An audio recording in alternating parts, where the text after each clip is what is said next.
জাকির নায়েক সম্পর্কে জানতে চাই। তো বছর ধরে উনি আলোচনা করে এখনো জানেন না ওনার সম্পর্কে। কিছু কিছু আলেম ডাক্তার জাকির নায়েককে কাফের এবং ইহুদিদের দালাল বলে। মাশাআল্লাহ, এই কিলাকিলি বাংলাদেশ থেকে যাবে না আর।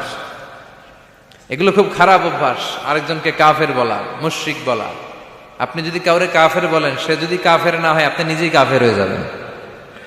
ফতুয়া দেয় তুই কাফের, তুই কাফের, তোর নানা কাফের, তোর পীর সাহেব কাফের, তোর এই কাফের পীর সাহেব মারা গেলে যেখানে কবর দিবে ওই কবরের উপরে যে ঘাস জন্মাবে, ওই ঘাস যে গরু খাবে, ওই গরুর যে দুধ খাবে ও কাফের। আছে না এরকম ফতুয়া? জাকির নায়েক হচ্ছে কম্পারেটিভ রিলিজিয়ান, তুলনামূলক ধর্মতত্ত্বের একজন পণ্ডিত ব্যক্তি। তার কথা শুনে অনেক হিন্দু, বৌদ্ধ, খ্রিস্টান, হাজার হাজার অমুসলিমরা কালেমার বাণী শুনতে পেরেছে, আলোর দিশা পেয়েছে, ঠিক কিনা?